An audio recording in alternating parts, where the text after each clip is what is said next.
The views and opinions expressed on this podcast are those of the speakers and do not necessarily reflect those of the ANA or its members. On today's episode of On Scope, Lola Bakare breaks down why many marketers are sleeping on one of their most powerful growth drivers. And on marketing news you might have missed, turns out people still like quality content. All that next on Scope.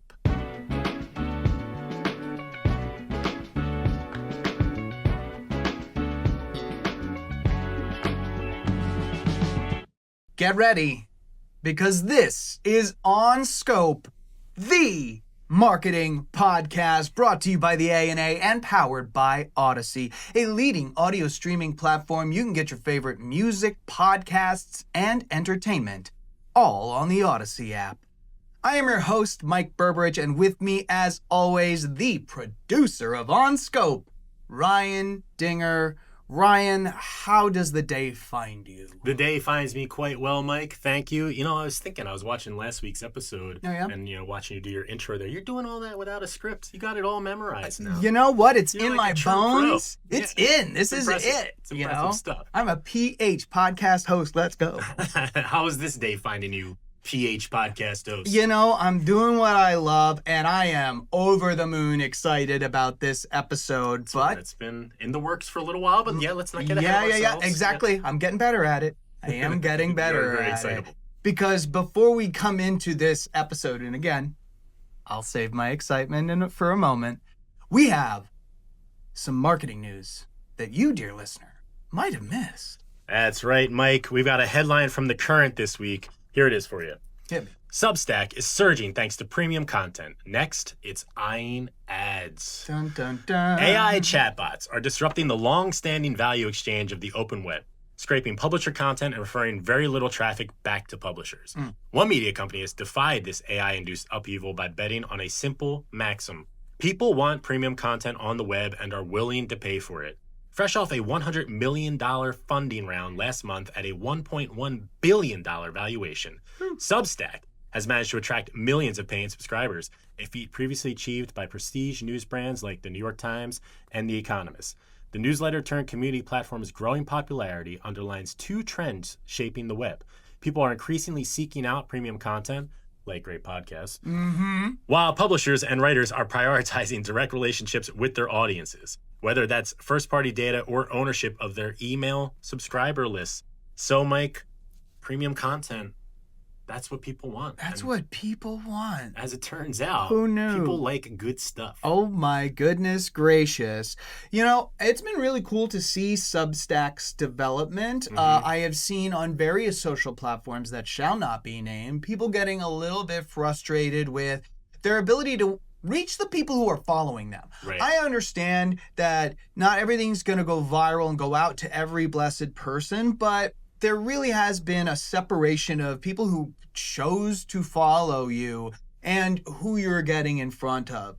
So to see this avenue and see it driven by longer form content, by thoughtful, personal, engaging stuff, this is something I want to say to all of my dear marketers listening right now.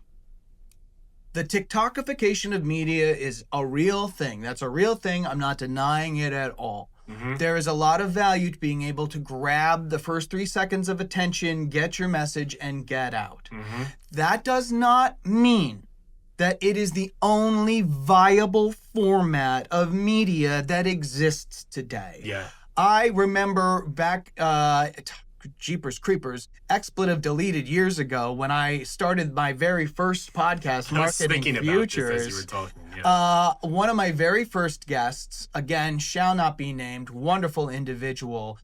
We were talking and they were asking me how long the podcast length was going to be. And I said, probably in the neighborhood of a half an hour, but if it's a great conversation, got to let it go on to where the conversation's going to go. And they got kind of worried. And we're like, oh no, this needs to be 5 minutes or less. People's attention spans. Like, listen, guys, there is not some magic format. Nobody out there is being like, you know what I'd like?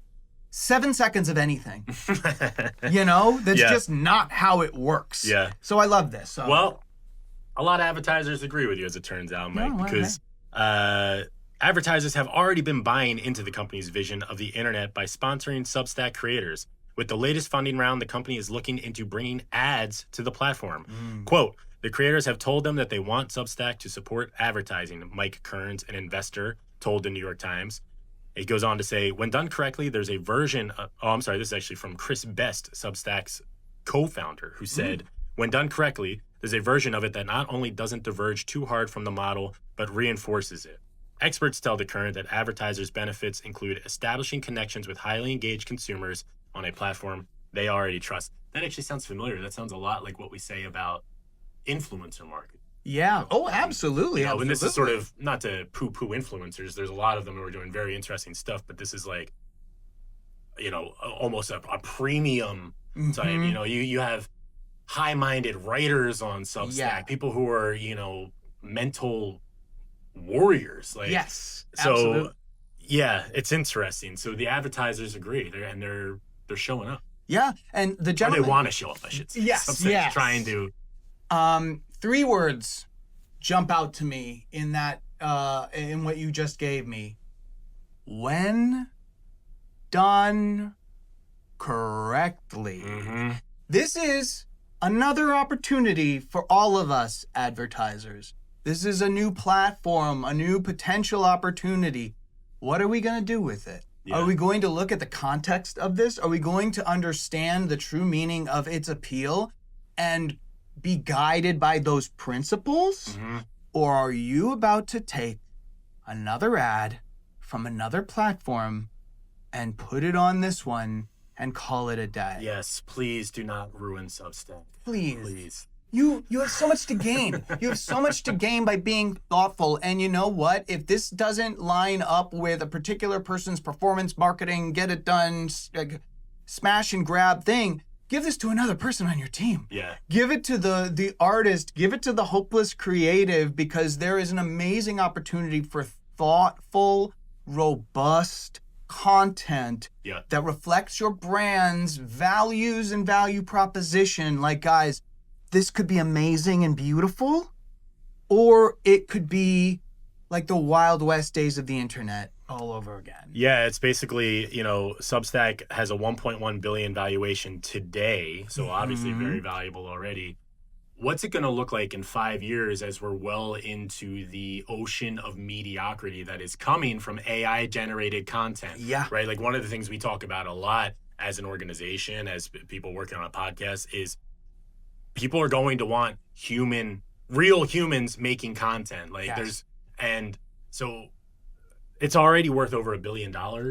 Who knows where it's going to go? And it's a huge opportunity if the advertisers and the brands can kind of not do what they always do. And this is funny because, like, even marketers say this. We talk about this. Like, the first thing marketers do is get in on a platform and ruin it. Yeah. So how can you approach this in a way that you're embedded in with the content, you're giving the people what they want, your brand is supporting content that people like without putting them off?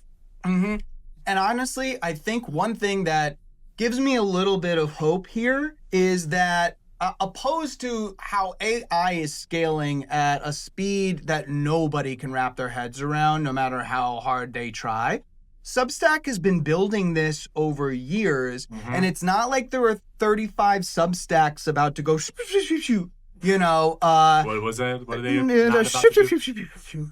My hands are proliferating all over as Substacks are here, there, and everywhere. But, like, this is something that you can take a little time with. This is something that you can put a little bit of thought in. It's the depth, not the breadth of engagement that we're talking about here. Marketers, I have faith in you. Very well said. I have faith in you. One last thing on this story. It's a breath of fresh air, isn't it? Because we've heard so much about AI and what it's doing on content, with media buys, all that stuff. This is a story about humans making something. It's not anti-AI, but it's a nice departure from the conversations around AI that we've been having. And that actually, speaking of breaths of fresh air, reminds me of the conversation that you and our dear guest had for today's episode. Breath of fresh air is exactly what today's guest was for all of us here in On Scope Land. Yep. She is an author. She is a keynote speaker. Mm-hmm. She's an inclusive marketing strategist. She's an Anthem Award-winning CMO advisor. And now she is a dear, dear friend of the podcast. Lola Bakare provides marketing leaders and their teams with empathetic, real talk, fluff-free guidance, actionable thought partnership, coaching, workshops, and training to accelerate career growth and maximize business outcomes. Today, she's here for some real talk on the power of inclusive marketing. Get ready, folks, because my conversation with Lola Bakare is up next. In the short history of this podcast, On Scope, the marketing podcast, we have had one aim, and that is to have the adult conversations that either the industry is just avoiding like the plague, or that we've been running around in circles and not getting an inch forward. And my goodness, is today's episode a perfect crystallization of that mission. We have the one, the only Lola Bakare is in the house. She is the owner of B.Co. and the author of Responsible Marketing, How to Create an Authentic and Inclusive Marketing Strategy. And we just learned today she is going to help us judge the ANA Multicultural Excellence and Inclusion Awards. You had that whole thing down. Come on now. Lola, thank you so much for coming through the pod. Thank you so much for having me, Mike. And when you reached out, and when the team reached out, I was so excited. And we're finally here. So it's just wonderful to be here to talk about this very important and adult topic. Yes. And something that we really need. Listen, I think the best marketing out there, you could feel the confidence. You could feel kind of the swagger behind the marketers. Yes. And we need to help people get confident on a very, very important topic. Are you ready to dive in? I'm loving that you use that word. We're already here. We've dove in. We're in. We're in. Guys, buckle up. We're about to have a good time. We do. Yes. That's one. Oh, that's one. We're gonna do a new word counter right up here. Let's get to double digits. Yeah. Oh yes.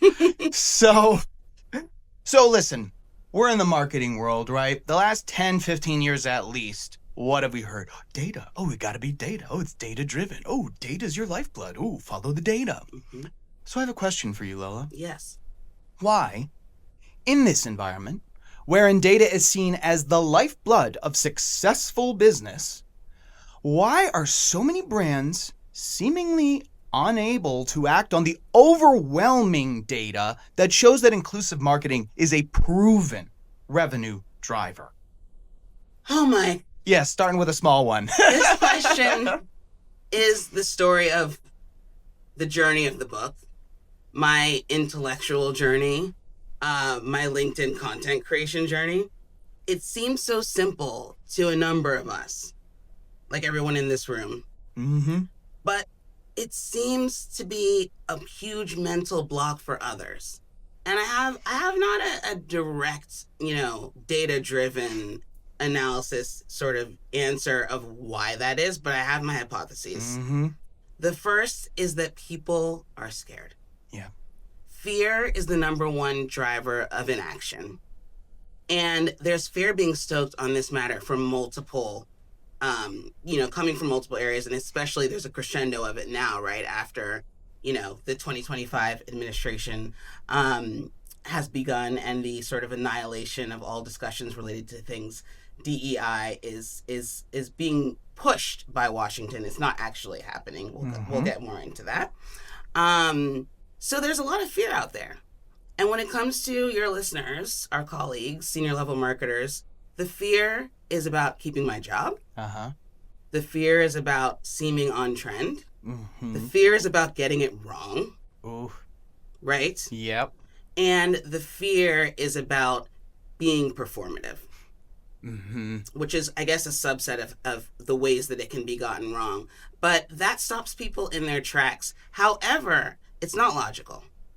There are a lot of other things that should be considered just as scary in the business world. R&D, Yeah. innovation. Most new sublines or products or brands will fail. We pursue them anyway.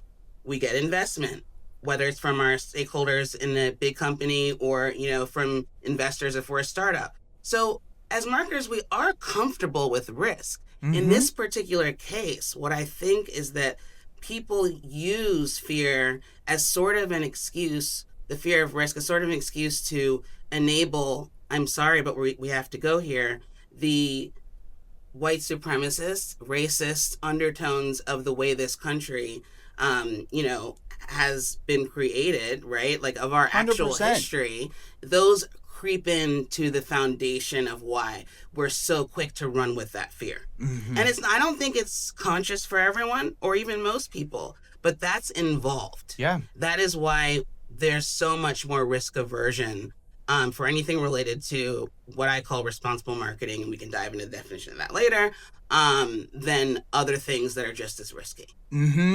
And I love the title of your book because I think a lot of people are mistakenly thinking that they're being responsible right now.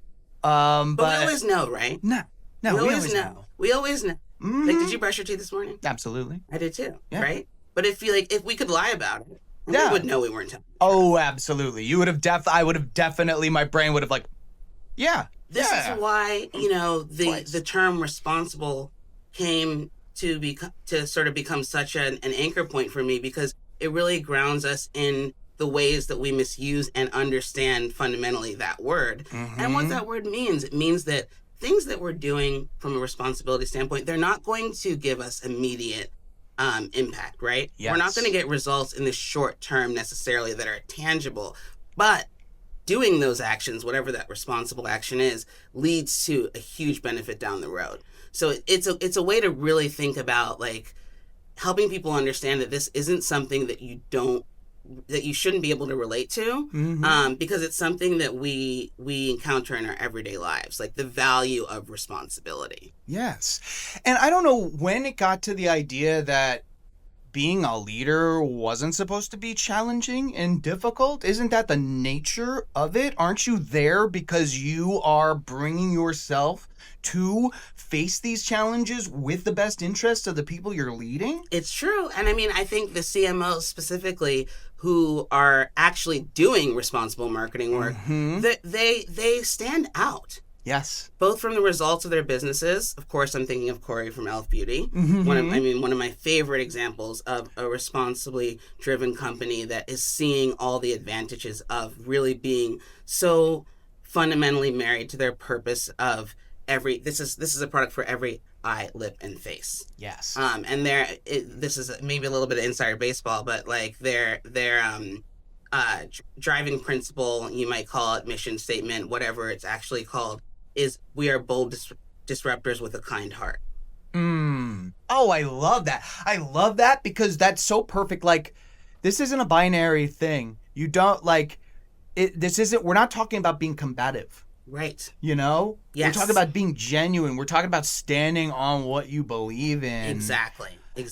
So if you could take us through what this responsible marketing mindset looks like on the ground. Sure. In practice, I think that would be really valuable for our listeners. Yeah. I mean, and it's so exciting to actually talk about this because I spent so much time really breaking down what are the principles or sort of common threads behind the work that actually works. Yes. And when we say work that works, we're talking about effectiveness on every definition of that word.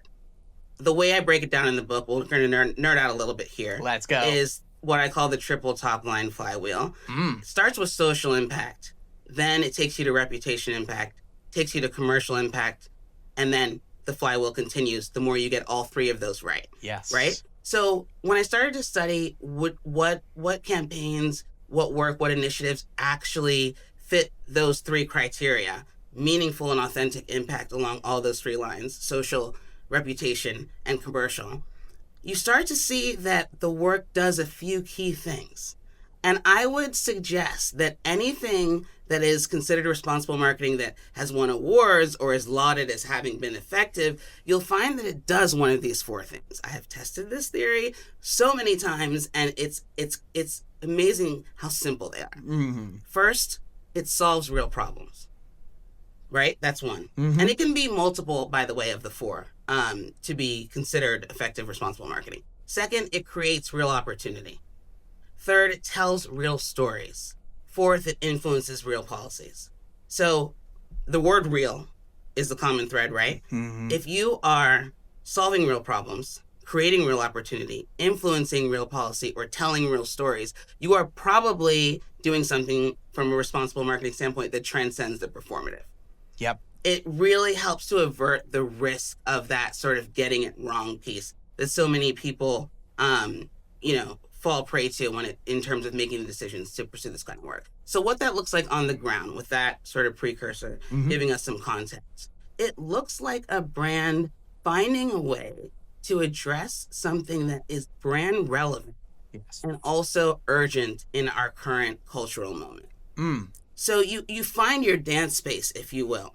What actually do you have a right to talk about, to solve problems about, to create opportunities in?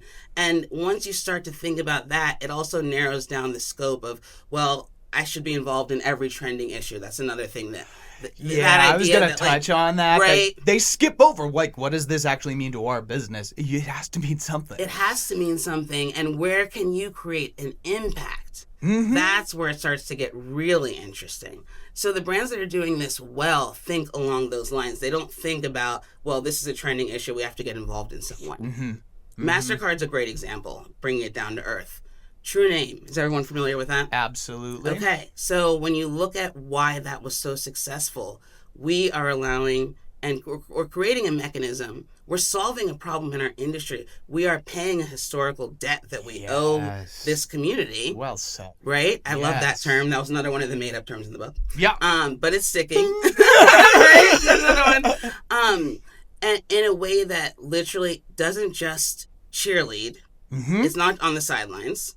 It doesn't even just get in the game and say, like, we're with you. It actually creates systemic industry-wide change, even beyond MasterCard. It will now be easier for you to change the name on your credit card to your chosen name. You will now be safer at the point of sale. So those are the sorts of things that really make an impact. And because they make an impact, they work commercially, they work from a reputation standpoint, and of course, they're making an authentic and sort of meaningful social impact. If you can check all those boxes, you're golden. Yeah. And I think there's a foundational thing in just marketing in general. If you do, then say, it's a lot more powerful than what you say you're going to do. Exactly. Yep. Putting that in action and empowerment. You know what I mean? Like, there's a thing, I forget who said it. I'm the king of remembering the quote and not the quoter. But somebody said that, like, the story you're telling is always the hero's journey.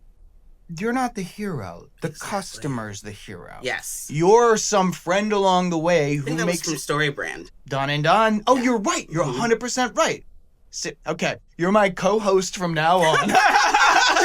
I'm a book nerd, guilty. Oh, I love that. Thank you so much. Because I love that idea, and it's so perfect. I think it crystallizes a lot of things, and I think the MasterCard True Name is a perfect example of that. And I'm so glad you brought that up, because when it comes to sort of how you actually do this work from a brass tacks implementation standpoint, that's one of the core principles, right? Really being not just community driven, but community co-created. Yeah. Two of the most fascinating people I spoke with for the book were Sydney Coleman and Annie Jean-Baptiste, who do inclusive product work for Google. Oh, that's cool. Annie actually wrote Building for Everyone, the book on, that sort of is the, canonical, like, just... Well, it's just kind of a revolutionary approach to product. I mean, gosh, revolutionary, and also how in God's name haven't we been doing this the entire time approach to product development? So Annie wrote the foundational book on this. So, of course, I had to speak with her. And that was one of the things that they both brought up. We don't start with us. We're not the hero. We literally start with, what does the community need from us? And we don't just go ask them, we work with them. They're involved every step of the way. So that's a key sort of point of differentiation when it comes to how you generate responsible marketing work, you know, and how you sort of make it not something that's a flash in the pan. Mm-hmm. Love that. I absolutely love that. And speaking of your book, there's a chapter that I love it so much, the title and how you get into it. So I would love for you to unpack getting it wrong the right way. I love a little wordplay moment. Mm-hmm. And yeah, this one was really important to me because, again, so much of the book comes from just seeing things done terribly wrong over and over and over and over again. And this is one that we're all familiar with. This is our third word of the day. The faux apology. When I say that, you can probably guess what it is. Oh, absolutely. It's when a brand does something distasteful, they issue an apology, and it falls flat on its face. 100%. I mean, I don't want to take it there because he doesn't need any more airtime, but I won't call him a gentleman, the man who was been on trial in New York recently, did one of these when that video came. So that's going to help. I mean, it's a terrible thing to talk about, but it's going to help ground people in what we 100%. need. And what makes a faux apology faux? You don't address what you actually did. 100%. I'm so glad we're talking about this. It's important. So go ahead. You're not actually talking about the action that you did. And it's all about you and your feelings.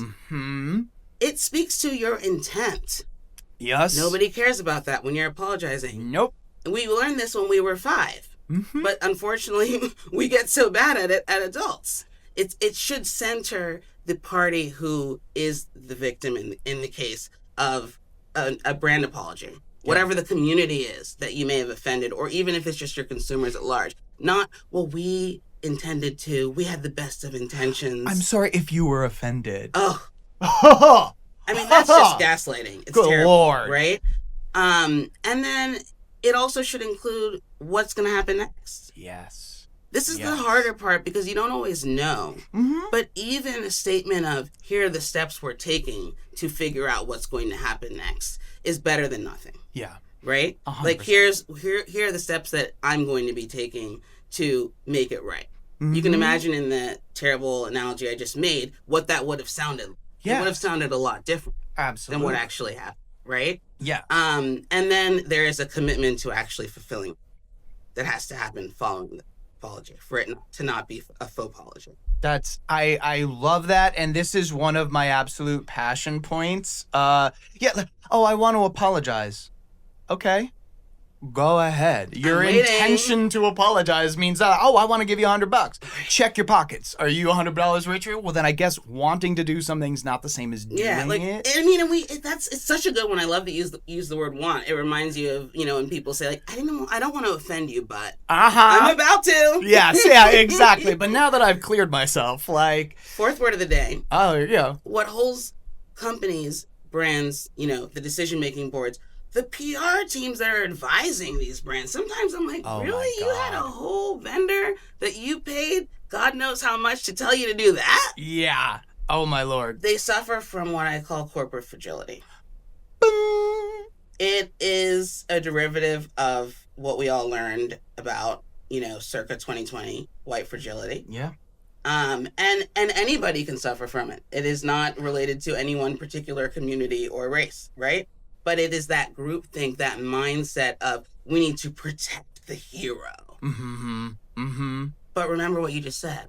The hero is not the brand. No. The hero isn't the people who work for the brand. The heroes are the people who are affected by the brand. Yes. And so what can you do, not just to suit their whims, because that's another challenge, right? You can be a brand that wants to sort of align with who your audience is, and they might be on the wrong side of the coin. Bud Light's a good example. What can you do to elevate them from antiquated ways of thinking that are better for your bottom line in the long run? Oh, I love that. If you're a beer for everyone, why would you only want to be for some people? Doesn't make any sense. Absolutely. So help those people who don't get it, get it. I love that. I love that. And the other thing is, whether you're a human or an organization, and I'm like literally, I'm like getting a little sad about the realizing this is like, if you've never really taken complete accountability for something you've done wrong and gone and given a full apology, you don't know the peace, the healing that you feel after that. Absolutely. Oh, I love that you bring this know? up. It's such a flex. And some people might hear me and think, oh, she's so preachy. Does she always do everything perfectly? Absolutely not. I talked about LinkedIn. I'm a top voice there. I like to run my mouth about all things on that platform. And one of the things that I try to do very intentionally, it's natural, but it's also intentional, and it's a learned behavior, is that when I get something wrong and I get called out for it publicly, Yep. I acknowledge and thank the person and then make the change. A very recent example, I love that. just make the change. I love that. If it doesn't cost you anything, why not just make the change, right? So I used to style my hashtag responsible marketing in all lowercase letters. Mm-hmm. And I think I was commenting on a post or in some interaction where we were talking about accessibility, one of the really important areas of responsible marketing that continues to get more and more attention. And I'm very happy about that. The person who I was in a conversation with said, well, actually, I love that you love this, but you're doing something that isn't good for the accessibility community. And that is using all lowercase letters in a hashtag. You should be using camel type. I think that's what they call it. So that's where you have the capital R and the capital M. So it's easier for people to read. That day, I started doing it. And I've been doing it ever since. It's that simple. I didn't have to defend myself. I didn't have to say that it wasn't my intention for my content not to be accessible to everyone. I just had to make the change. Yeah. And thank the person who gave me the advice. Yeah. It was easy. And it's a flex. It shows gravitas. It shows confidence, the word you brought up in the beginning of this. There are only benefits to being able to access that place of humility as a person that has more power, as an entity that has more power than others in the world. And brands are exactly that. So when you have that kind of power and you show weakness, we don't trust you. Yeah. And that is a killer of legacy brands.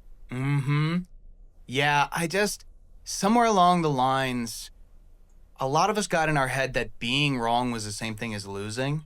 And I think that's tragic. I think that's tragic. It's so true. You know? It's so It's true. an opportunity to become a more fully formed human being. Absolutely. It is learning. It's the essence of learning. And it's what a lot of your listeners who are at the top of their game do so well. If you ever observe a CMO at the top of his, her, or their game, they constantly talk about what they don't know. Yes. They are constantly looking for experts to educate them on things. They are constantly making hypotheses with an openness to that sort of idea of, a strong opinion that's loosely held. They don't involve their ego in that because that's what makes them good at their job. Yeah. That's the kind of energy, call it BD if you will, whatever it is, that we need to bring to the table when it comes to responsible marketing. I went there. Couldn't have said it better. This is the episode that we wanted to record. These are adult conversations. Absolutely. Listeners, not that you're going anywhere, but stick around because when we come back, we're going to walk through the steps of when a brand does get something wrong, when there's a misstep, when there's an error. We want to pack it out for you listeners. So stick around. You're not going to want to miss. Ryan? Yeah, Mike? You know what talking to Lola Bakare makes you want to do? What's that? Change the industry. Seize our destiny. Yes. Let's go. Rattle some cages. Yes, but I have no idea where all of this energy is supposed to go to. Well, I have a suggestion for you. Please. You could check out the 2025 A&A Masters of Marketing Conference. It's the biggest event in our industry, the A&A's biggest event of the year. It's happening. It's right around the corner, actually. Ryan, to quote Grease, tell me more. Tell me more. I would love to, Mike. As it turns out, there's copyright here that I meant to read about the conference. We are lucky guys. Yes. Somehow it's served right up to us. The 2025 A&A Masters of Marketing Conference is where brave decisions, bold storytelling, and business-driving strategies take center stage. You can join the thousands of marketers and marketing leaders in Orlando this October to sharpen your strategy, challenge convention, power the industry forward, and like I said, rattle a few cages too. Oh, let's go. Let's go. By any chance, would that be October 21st through the 24th in It is. Orlando, Florida? October 21st through the 24th in beautiful Orlando, Florida. Now, this is also a virtually accessible event, but if you can make your way there, I think Ryan and I could both attest, it's the energy, it's the connections, it's the stuff happening in between the presentations that really brings the magic to the surface. Yeah, it's always a great week. I've been multiple times. I mean, attending virtually, you'll still get great insights. Absolutely. And I don't want to poo-poo that Not because at that's all. important. But being there in person, there's really nothing like it. The energy is unbelievable at this. Yeah, now I only wish there was one place that you could go to get all the details and to sign yourself up to be part of the magic. Oh, well, as it turns out, Mike, there is a place you can go. You can visit www.ana.net/2025masters. That's ana.net/2025masters. Well, I guess we settled that. We sure did. And we're back, everybody. My guest, Lola Bakare, owner of B Co. and author of Responsible Marketing.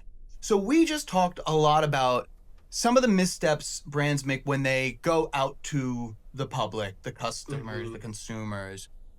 Can we talk a little bit about what's going on behind the scenes that may have led to that? Yeah, because I feel like there's got to be, you see brilliant work, there's a foundation. Right. You see the other thing, there's a foundation. There is a foundation. It's a shaky one, but it's there. Yeah, I mean, and I will start by saying I obviously am not a part of every single behind closed door conversation, or even most of them. Now, I do have my sources who come to me with tea on a daily basis. But a lot of what I know goes on, I know from my experience on the client side, right? And so I think the number one misstep that happens before the faux apology happens is taking advice from the wrong people about what to do next. Yeah. So let's just be 5-year-olds again. Let's go back to that. Can we please? Yeah, it'd be fun. And we'd be so much smarter, Indeed. right? Because we're still intuitive. Yes. If you upset someone and you want to apologize, and you're deciding how to do it and what's going to make them feel whole, who's the right person to ask for advice on that? Your parents? Someone who's completely not involved in it at all? Like someone who has no sort of similarity to the party that was harmed? Probably not. Probably not. Probably either the party that was harmed or someone or a group of people from the community of the party that was harmed. I was just about to say, if there's people in the context of what happened, if there are shared experiences around that, but if not, you go to the person. Right. And I mean, it's dangerous, right? When you rely on folks within that world of corporate fragility of any background. Like imagine, I won't name a company, but I work at XYZ company. Something terrible happens. There's a lot of feedback from consumers. We realize we were wrong. We want to apologize. And it's harming a community that, 0.2% of our workforce is a part of. We go to the most senior person of that community and say, here's what we're going to do. What do you think? That person isn't really incentivized to give you a real answer. Yep. Oh, well said. And also, it's not their job to be an expert, to all of a sudden step into the role of being a PR consultant or a crisis communications consultant. Yes. So go find one of those who has experience, deep experience with the community that was harmed. I'm not saying they need to necessarily be of that community, but they need to have the depth of experience. Yes. And it's always better to also find a way to consult the community themselves. It's so easy now these days to find experts who might not be sort of in the corporate machine, but are accessible through their voices online, who do one-off sort of consulting projects, who are available on intro for whatever, $500 for 30 minutes to talk to. Use those sorts of creative resources to sort of pressure test the approach before it goes out. And then you're in your own and when I say you, I'm speaking about like the body of people who are making a decision at any given moment, right? It's never just one person. In your own quiet moments, in that body's quiet moments, behind those closed doors, there needs to be a question of, okay, well, we've decided on our plan.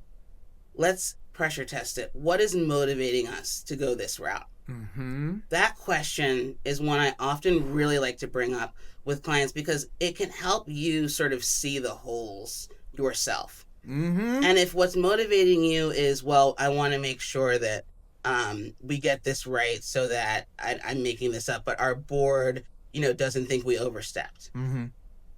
Probably not the right Right. motivation. Right. The motivation's got to come from a place of centering the community that was harmed. And ultimately, if you do this work right, even if whoever those folks that you think might not appreciate a sort of approach that is beyond, taking the advice of whoever you always work with on all of your PR stuff, right? They're going to be happy about the outcome.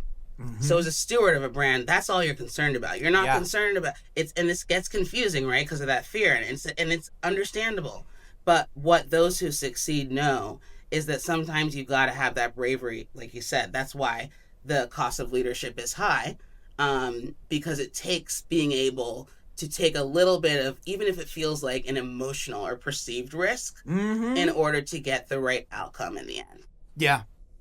So well said. And yeah, that the why of why are we actually doing this Mm-hmm. is so important because it's so easy, especially in this fast-paced world. I don't want to get cliche, but it's very easy to ready, fire, aim. Yes. You know what I Yep. mean? And it's a great point on timing.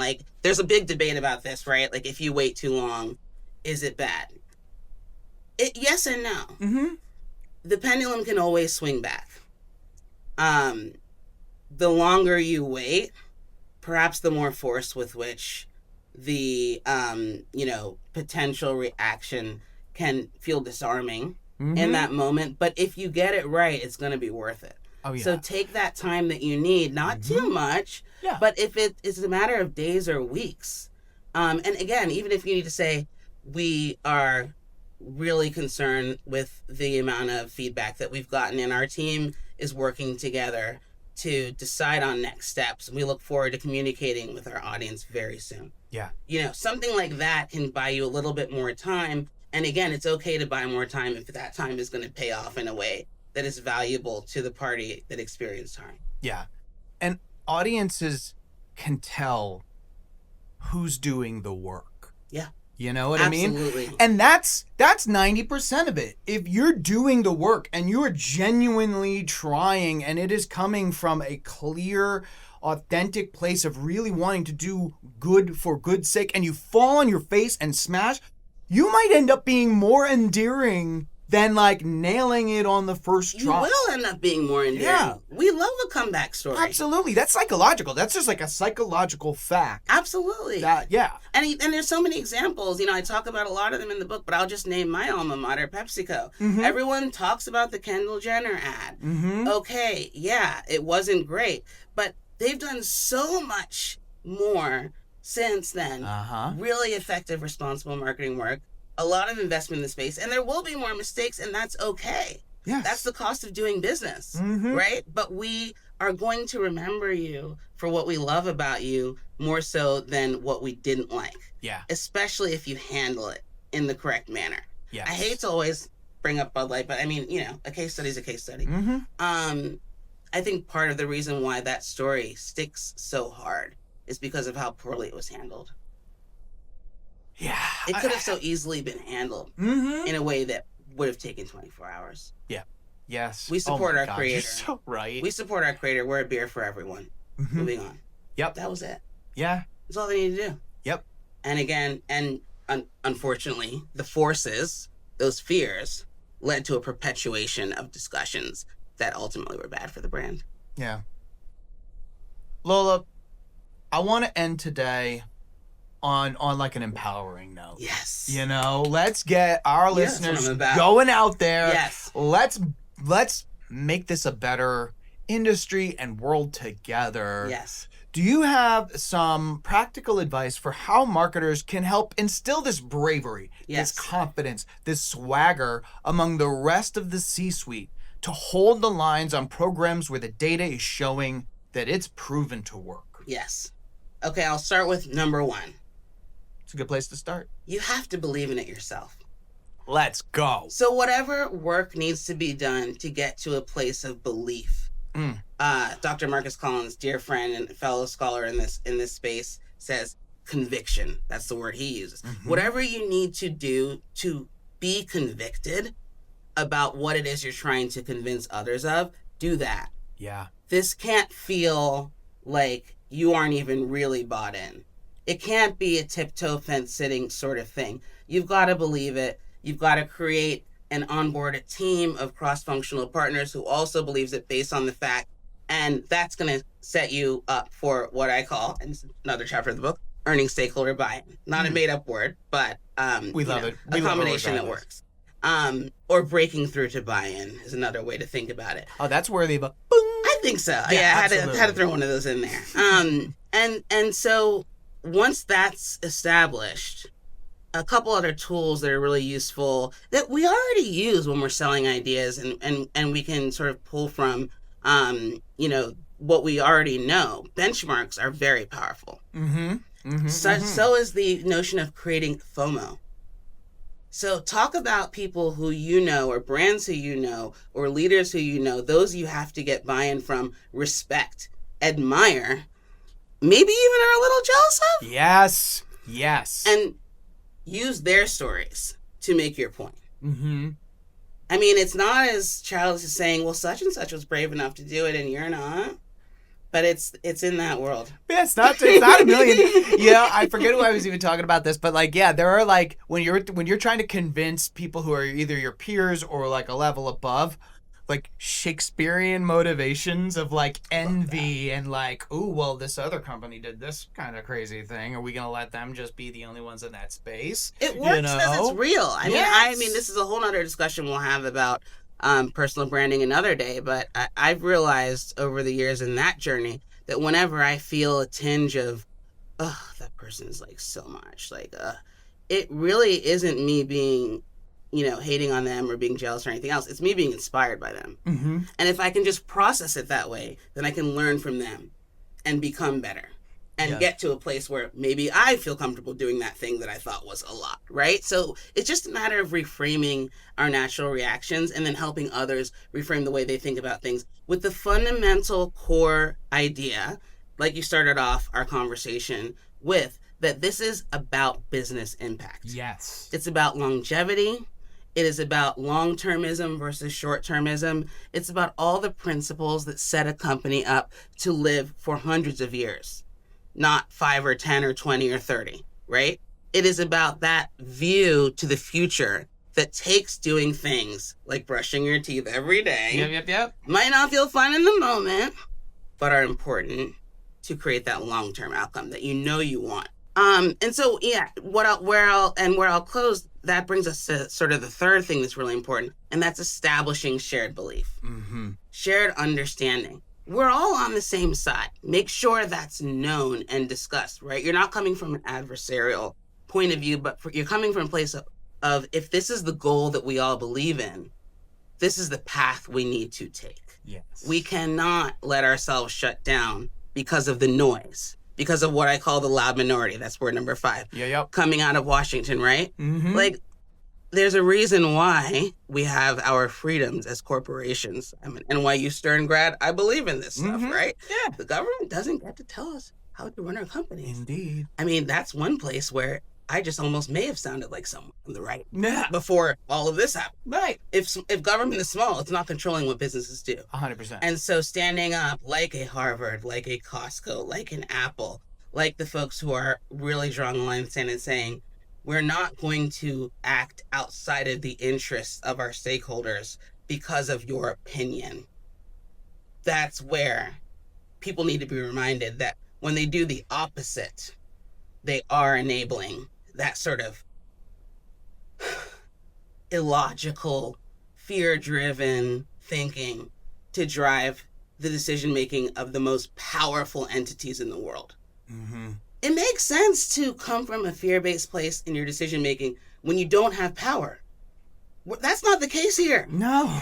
So why are we pretending that we have to listen. We don't.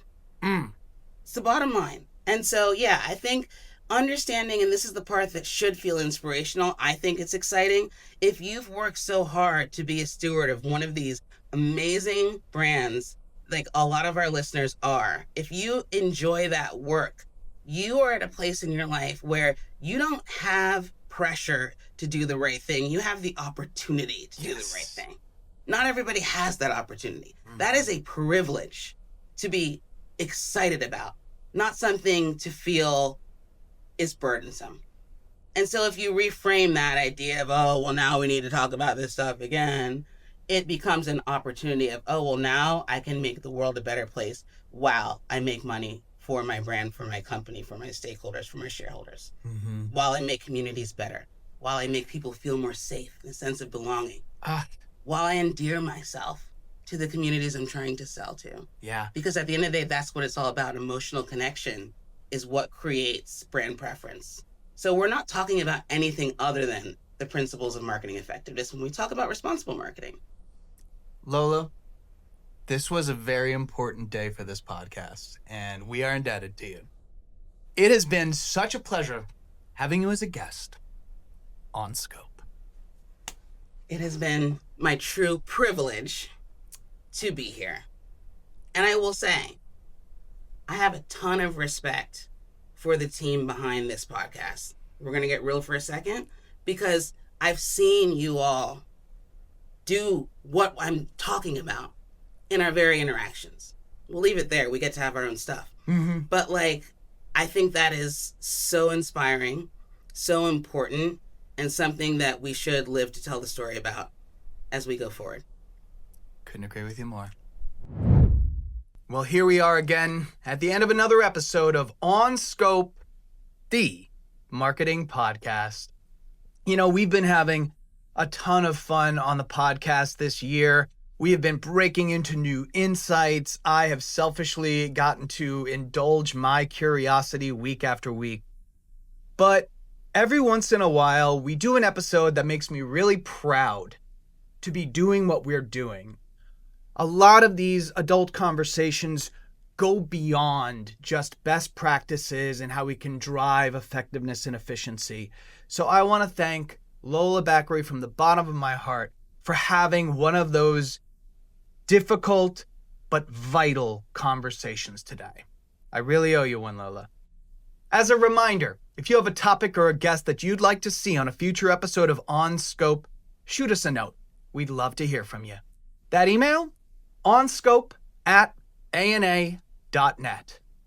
And, as always, here is your moment of marketing meditation. Go ahead and take a deep breath, relax those shoulders, and consider the following from Verna Myers, Vice President of Inclusion Strategy at Netflix.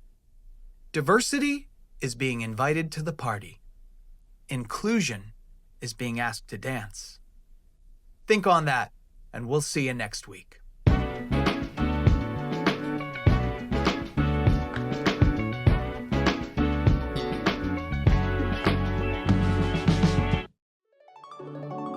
This has been a presentation of ANA Studios.